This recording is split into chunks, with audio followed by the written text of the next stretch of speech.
ओम शांति। मस्तक के बीच में मैं चमकता हुआ दिव्य सितारा हूँ। मैं व्यर्थ से इनोसेंट, दिव्यता संपन्न आत्मा हूँ, देव आत्मा हूँ। मुझ आत्मा को व्यर्थ की अविद्या है। व्यर्थ और बुरे विचारों से मैं आत्मा इनोसेंट हूँ। संपूर्ण दिव्यता का अनुभव करें।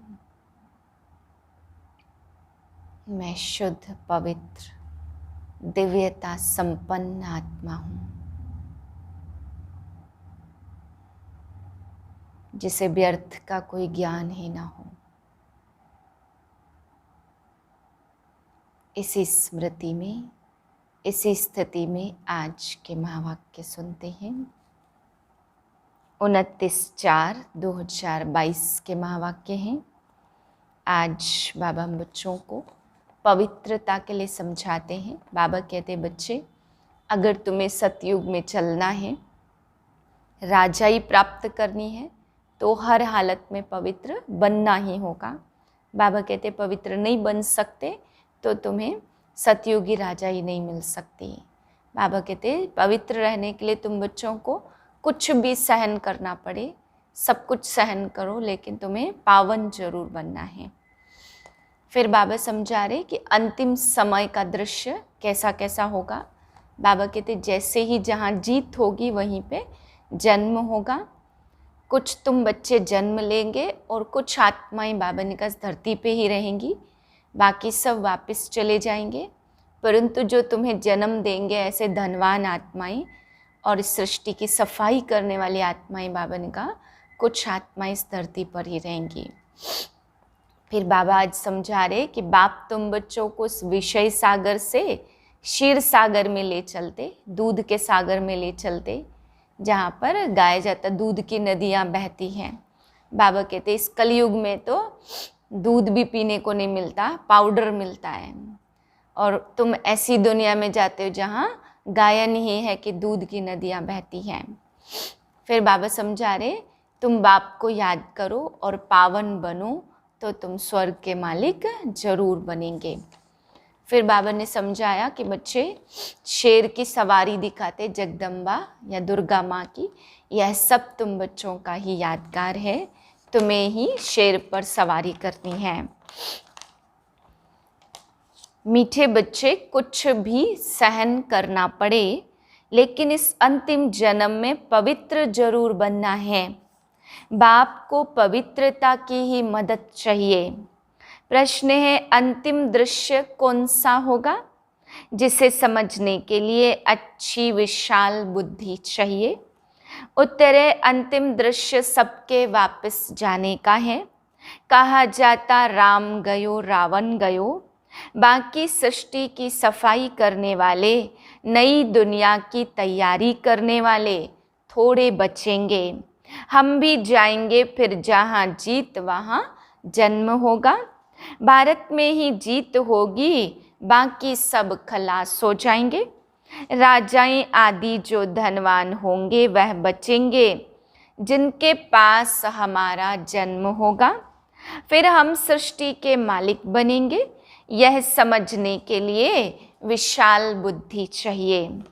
गीत है नयनहीन को राह दिखाओ प्रभु। ओम शांति। बच्चों ने गीत सुना, कहते हैं हे प्रभु हम अंधे हैं, दर दर पग पग ठोकरें खाते रहते हैं। अपने को आप ही कहते हम अंधे की औलाद अंधे हैं। हे प्रभु आओ, गुरुओं के दर, मंदिरों के दर, नदियों के दर पर धक्के खाते रहते। अर्थ तो नहीं जानते कि वह हमारा बाप है। प्रभु को भी अनेक नाम दे दिए हैं, कहते हैं निराकार, नाम रूप से न्यारा है। अब नाम रूप से न्यारी तो कोई चीज होती नहीं है। तुम कहते हो परमपिता परमात्मा, कब नाम रूप से न्यारा हो सकता है क्या? मनुष्य यह तो आपे ही गाते रहते कि हम अंधे हैं। बाप आकर जब रास्ता बताते तो सज्जे हो जाते। बाप जो ज्ञान का सागर है वह तुम बच्चों को पढ़ाते, मुक्ति जीवन मुक्ति का रास्ता बताते। कोई साधु सन्यासी यह रास्ता बता न सके तो उनको गुरु कैसे कह सकते हैं? उनको कहा जाता बाल ब्रह्मचारी युगल। ताकत तो तब मिले जब ग्रस्त व्यवहार में रहते व स्त्री पुरुष दोनों स्वयंवर रच शादी कर फिर पवित्र रहे। यहाँ भी बाप से बल मिलता है। जो घर ग्रस्त में रहते भी मनुष्य यह नहीं जानते कि परमपिता परमात्मा बैठ कैसे उन्हों को ताकत देते जो घर ग्रस्त में रहते भी पतित नहीं बनते। द्रौपदी ने पुकारा था ना, यह दुशासन हमको पतित बनाते। ऐसे यहाँ भी बहुत बच्चियां पुकारती हैं। अब परमात्मा आकर 21 जन्मों के लिए तुम्हें पतित होने से बचाते। द्रौपदी कोई एक नहीं थी, तुम सब द्रौपदियाँ हो। तुम बच्चों को शिक्षा मिलती है। भल पति तुम्हें मारे पीटे परंतु तुमको सहन करना है, क्योंकि पवित्र होने बिगर तुम पवित्र दुनिया के मालिक तो बन नहीं सकती। कल्प कल्प तुम माताएं ही शिव शक्तियां बनी हो। जगत अम्बा सरस्वती की शेर पर सवारी दिखाते, यह भी महिमा तुम्हारी है। यह है ही पतित दुनिया अथवा आसुरी दुनिया। पावन दुनिया माना ईश्वरी दुनिया, तो राम आकर राम राज्य स्थापन करते। पवित्रता है फर्स्ट, काम विकार कितना बलवान है। अच्छे अच्छे मनुष्य भी कह देते इम्पॉसिबल है जो कोई पवित्र रह सके। अरे सतयुग में देवी देवताएं संपूर्ण निर्विकारी थे। तुम महिमा गाते हो, आप सर्वगुण संपन्न हो, हम नीच पापी हैं। तो उनको बनाने वाला कोई तो होगा ना। बाप ने संगम युग पर आकर के सतयुग की स्थापना की है। बाप ही आकर दैवी दुनिया बनाते। लोग तो पतित का अर्थ भी नहीं समझते। अरे तुम पुकारते हो कि हम सब पतित हैं। हे पतित पावनाओं, भारत पवित्र था तो डबल सिरताज था। मौत का देखो कितना डर लगता। अब बाप कहते हैं मौत सामने खड़ा है।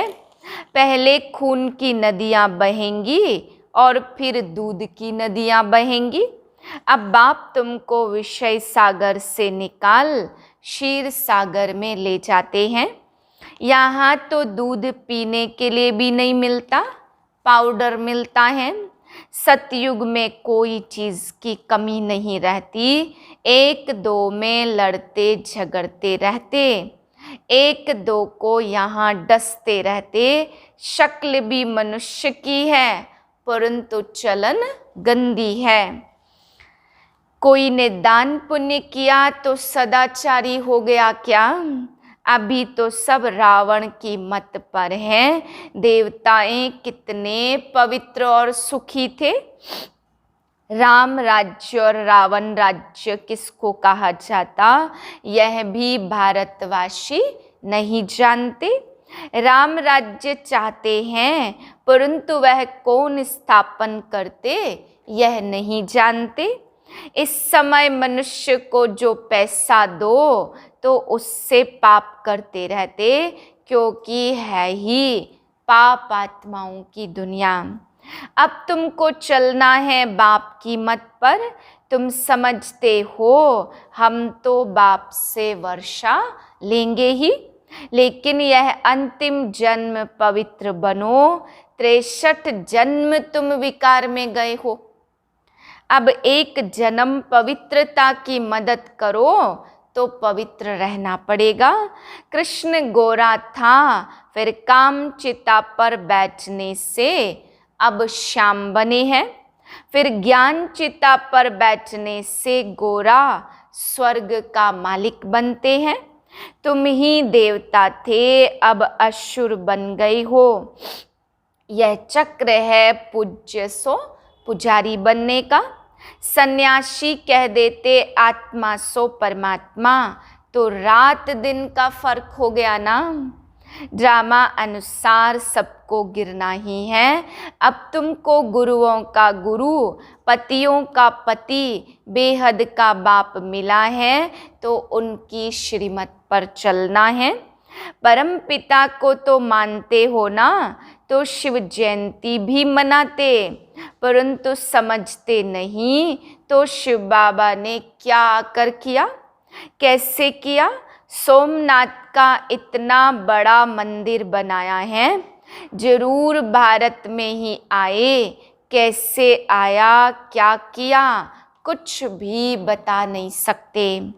यह भी परंपरा से चला आता। क्या सतयुग से ही दुनिया पतित थी? जो कुछ बताते अर्थ कुछ भी नहीं समझते। इसको भक्ति मार्ग कहा जाता। क्राइस्ट आया, फिर कब आएगा कोई को भी पता नहीं है। प्रदर्शनी में तुम हजारों को समझाते हो, फिर भी कोटों में कोई निकलते। अभी तुम बेहद के बाप से वर्षा पाते हो। तुम सिद्ध कर बताओ कि बाप सर्वव्यापी नहीं है। गीता श्री कृष्ण ने नहीं गाई है तो उनकी एकदम आबरू चट हो जाए। यह सब पिछाड़ी में होगा। तुम बच्चे अभी समझते हो कि परमपिता परमात्मा हमारा बाप है। पहले सूक्ष्म वतन में ब्रह्मा विष्णु शंकर यह रचना रचते। ब्रह्मा है प्रजापिता, ब्रह्मा ही ब्राह्मण पैदा करते। ब्राह्मण वर्ण है सबसे ऊंचा। शिव बाबा के मुख वंशावली ब्राह्मण और वह है कुख वंशावली। बाप की श्रीमत पर चलने से तुम पावन बनने वाले हो। देहधारियों को भूल जाना है। राम गयो रावण गयो, बाकी बचेंगे कौन? दोनों तरफ के थोड़े थोड़े बचेंगे, बाकी सब वापस चले जाएंगे। फिर मकान आदि बनाने वाले, सफाई करने वाले भी बचते हैं। समय चाहिए ना, हम भी चले जाएंगे। तुमको राजाई में जन्म मिलेगा और वह फिर सफाई करते हैं। बाबा ने कहा जहाँ जीत वहाँ जन्म। भारत में ही जीत होगी, बाकी वह सब खलास हो जाएंगे। राजाएं जो धनवान बनेंगे वह बचेंगे, जिनके पास तुम जन्म लेंगे। सारी सृष्टि का फिर तुमको मालिक बनना है। ऐसे भी नहीं यहाँ का धन दौलत कोई तुमको वहाँ काम में आएगा। यहाँ की मिल्कियत तो वर्थ नॉट ए पेनी है, वहाँ सब कुछ नया बन जाएगा। हीरे जवाहरों की खानियाँ भरपूर हो जाएंगी, नहीं तो महल कहाँ से बनेंगे। कितनी बुद्धि चाहिए समझने की। तुम बच्चे अभी डबल अहिंसक बनते हो। तुम जानते हो हम कोई भी हिंसा कर नहीं सकते। यहाँ तो डबल हिंसा है। सतयुग में हिंसा होती ही नहीं है, उनको ही स्वर्ग कहा जाता। तो बाप कहते तुम समझते हो ना, यह ज्ञान साहूकारों के लिए मुश्किल है। विश्व का मालिक मैं तुमको बनाता हूँ, तो फिर मैं नए मकान में क्यों बैठूं? मैं आया ही हूँ पुराने को नया बनाने। यह बाबा कहे हम तो नहीं बैठेंगे। बाबा कहते मैं नहीं बैठता तो तुम कैसे बैठेंगे? शिव बाबा कहते मैं अभोक्ता असोचता हूँ, अभोक्ता असोचता का अर्थ क्या है यह भी तुम जानते हो। अच्छा, मीठे मीठे से लधे बच्चों प्रति माता पिता बाप दादा का याद प्यार गुड मॉर्निंग। रूहानी बाप की रूहानी बच्चों को नमस्ते। हम रूहानी बच्चों की रूहानी बाप को नमस्ते। धारणा के लिए है पहली पॉइंट, अब नाटक पूरा हो रहा है, वापस घर चलना है, इसलिए पावन जरूर बनना है। कोई भी देहधारी को याद नहीं करना है। दूसरी पॉइंट, बाप से बल लेकर इस अंतिम जन्म में स्त्री पुरुष साथ रहते भी पवित्र बनकर दिखाना है। बेहद का बाप मिला है तो उनकी श्रीमत पर जरूर चलना है। वरदान है, अपने देवताई संस्कारों को इमर्ज कर दिव्यता का अनुभव करने वाले व्यर्थ से इनोसेंट अविद्या स्वरूप भाव। जब आप बच्चे अपने सतयुगी राज्य में थे तो व्यर्थ व माया से इनोसेंट थे, इसलिए देवताओं को सेंट व महान आत्मा कहते हैं। तो अपने वही संस्कार इमर्ज कर व्यर्थ के अविद्या स्वरूप बनो। समय श्वास बोल कर्म सब में व्यर्थ की अविद्या अर्थात इनोसेंट। जब व्यर्थ की अविद्या होगी तब दिव्यता स्वतः और सहज अनुभव होगी। इसलिए यह नहीं सोचो कि पुरुषार्थ तो कर रहे हैं, लेकिन पुरुष बनकर इस रथ द्वारा कार्य कराओ। एक बार की गलती दोबारा रिपीट ना हो। स्लोगन है, रूहानी गुलाब वह है जो कांटों के बीच में रहते भी न्यारे और प्यारे रहते हैं। मातेश्वरी जी के अनमोल महावाक्य। कई मनुष्य पूछते हैं कि क्या सबूत है कि हम आत्मा हैं। अब इस पर समझाया जाता, जब हम कहते अहम आत्मा उस परमात्मा की संतान है, अब यह है अपने आप से पूछने की बात। हम जो सारा दिन मैं कहता रहता हूँ वो कौन सी पावर है? फिर जिसको हम याद करते वो हमारा कौन है? जब कोई को याद किया जाता तो जरूर हम आत्माओं को उन्हों द्वारा कुछ चाहिए ना। हर समय उनकी याद रहने से ही हमको उस द्वारा प्राप्ति होगी। देखो, मनुष्य जो कुछ करता जरूर मन में कोई न कोई शुभ इच्छा अवश्य रहती है। कोई को सुख की, कोई को शांति की, तो जरूर जब इच्छा उत्पन्न होती है तो अवश्य कोई लेने वाला है, और जिस द्वारा वो इच्छा पूर्ण होती है वो अवश्य कोई देने वाला है। तभी उनको याद किया जाता। अब इस राज को पूर्ण रीति से समझना है कि वह कौन है। यह बोलने वाली शक्ति में स्वयं आत्मा हूँ, जिसका आकार ज्योति बिंदु मिसल है। जब मनुष्य स्थूल शरीर छोड़ता है तो वो निकल जाती है, भले इन आँखों से दिखाई नहीं पड़ता। अब इससे सिद्ध है कि उसका स्थूल आकार नहीं है, परंतु मनुष्य महसूस अवश्य करते कि आत्मा निकल गई तो हम उनको आत्मा ही कहेंगे। तो आत्मा ज्योति स्वरूप है, तो अवश्य उस आत्मा को पैदा करने वाला परमात्मा भी उसके ही रूप मुआफिक होगा। जो जैसा होगा उसकी पैदाइश भी वैसी होगी। फिर हम आत्माएं उस परमात्मा को क्यों कहते कि वो हम सर्व आत्माओं से परम हैं? क्योंकि उनके ऊपर कोई भी माया का लेप छेप नहीं है। बाकी हम आत्माओं के ऊपर माया का लेप छेप अवश्य लगता, क्योंकि हम जन्म मरण के चक्र में आती हैं। अब यह है आत्मा और परमात्मा में फर्क। अच्छा, ओम शांति।